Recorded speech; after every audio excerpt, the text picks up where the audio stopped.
মমতা এই সৃষ্টির ভিত। যদি আমার জীবনের উদ্দেশ্য প্রেম হয়, তাহলে তার ভিত হলো মমতা। এই ধরিত্রীর মমতায় আমি কখনো মৎস্যের রূপ ধারণ করেছি, আর কখনো কচ্ছপের রূপ ধারণ করে মন্দার পর্বতের ভার বহন করেছি। এই মমতার ফলেই বরাহ অবতারে ধরিত্রীকে সমুদ্রের তল থেকে তুলে ধরেছি। আবার কখনো প্রহ্লাদকে রক্ষা করতে গিয়ে নরসিংহ রূপ ধারণ করে অধর্মের বিরুদ্ধে রুখে দাঁড়িয়েছি। আবার এই মমতার বশেই বামন রূপে 3 পদক্ষেপেই ত্রিলোকের পরিমাপ করতে শিখিয়েছি।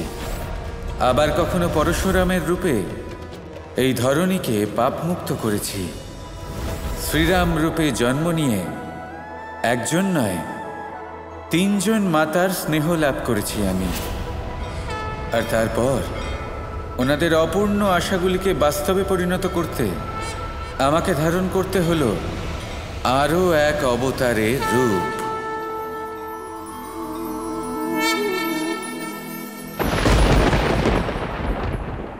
যশোদা, যশোদা, কি হলো? তাড়াতাড়ি করো।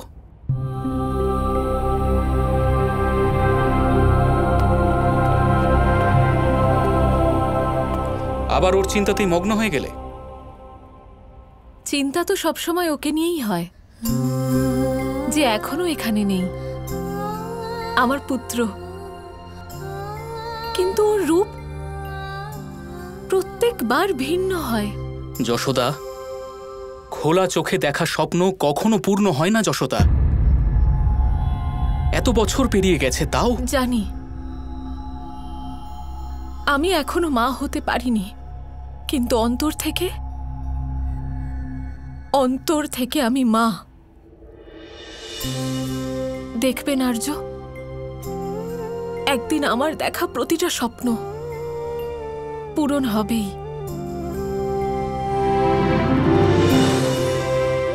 আমার কোলে বসিয়ে আমার সোনাকে নিজের হাতে মাখন খাওয়াবো।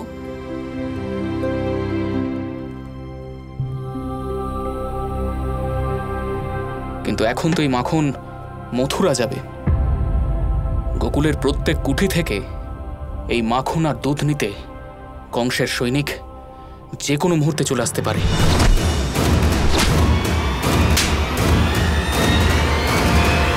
কে জানে এই কংসের অত্যাচার কবে শেষ হবে। যশোদা, আতঙ্ক হোক কিংবা আদেশ, সেটা যদি রাজার হয় তা মান্য করতেই হবে। এবং কংস মথুরার রাজা।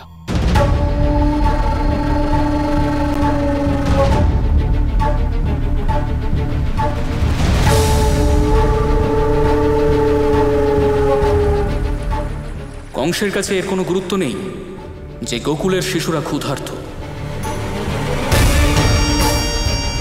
বা গাভীর বাছুরেরা তাদের মায়ের দুধের জন্য কষ্ট পাচ্ছে। তার বাসনা শুধু এইটুকুই যে মথুরায় তার অতিথিদের সেবা যত্নে যেন কোনো রকম ত্রুটি না থাকে।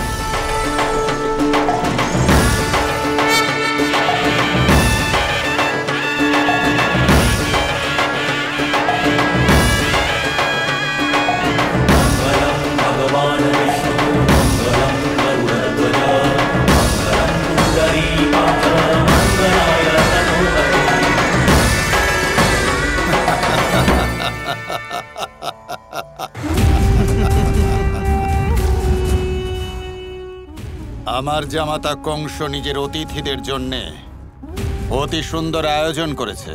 কে নরকাসুর? নিঃসন্দেহে সম্রাট জরাসন্ধ। গোকুলের গাভীদের দুধ অত্যন্ত সুস্বাদু। এসব আমার জামাতা কংসের আতঙ্কে সম্ভব হয়েছে নরকাসুর। কংসের ভয়ে গোকুলের গাভীরা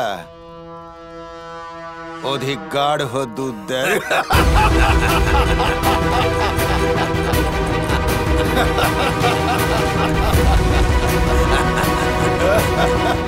আনন্দ হচ্ছে, আনন্দ। শান্ত। কি করে শান্ত থাকবো আর্য? এ কেমন ভাই আমার, যে গোকুলের শিশু এবং বাছুরদের মুখ থেকে ওদের অন্ন কেড়ে নিচ্ছে। শিশুরা ক্ষুধার্ত, আর এরা ওদের অসহায়তার উপহাস করছে।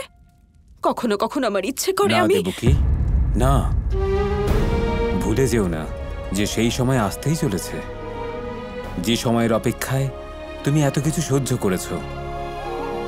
রাগের বশে সবকিছু নষ্ট করে দিও না। কন্যাদানের সময় হয়ে গেছে, কন্যার বাবাকে ডাকুন। ঠিক বলেছেন আপনি আর্য, আমি এই মুহূর্তকে নষ্ট করতে পারবো না। কত বছর পরে বাবার সাথে দেখা হবে, ওনার সাথে দেখা করবো, ওনাকে হাসি মুখে স্বাগত জানাবো। সাবধান, মথুরার অধিপতি মহারাজ কংস সভায় প্রবেশ করছেন। মহারাজ কংসের জয়! মহারাজ কংসের জয়! মহারাজ কংসের জয়! মহারাজ কংসের জয়! মহারাজ কংসের জয়! মহারাজ কংসের জয়!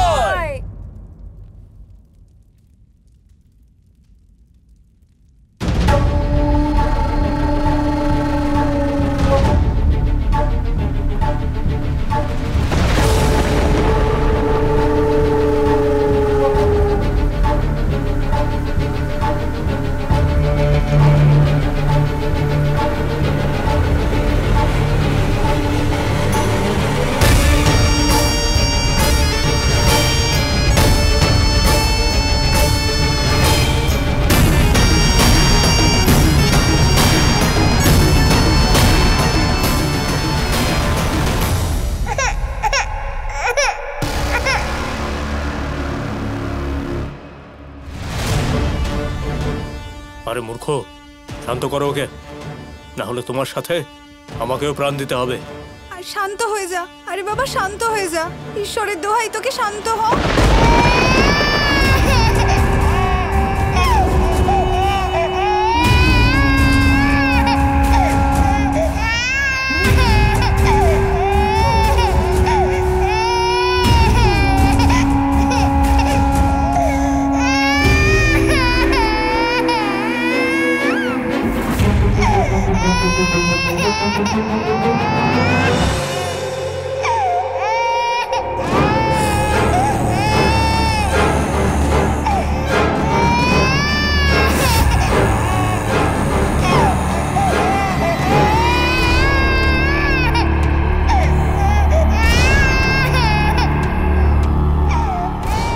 মহারাজ ক্ষমা করে দিন ওকে, ও এখনো খুবই ছোট।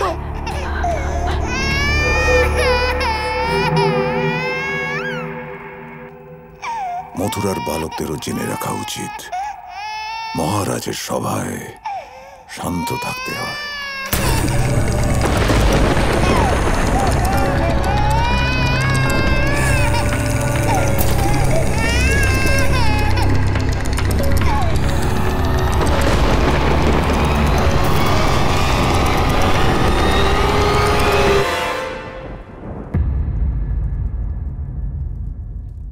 বুদ্ধিমান বালক দীর্ঘায়ু হবে।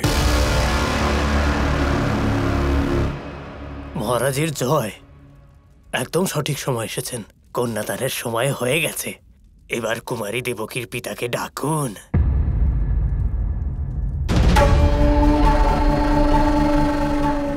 কেন এক ভাই তার বোনের কন্যাদান করতে পারে না?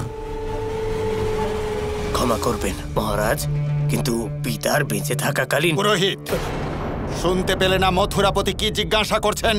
মথুরায় সদ্যজাত শিশুরাও জানে যে মহারাজের সামনে কখন নীরব থাকতে হয়।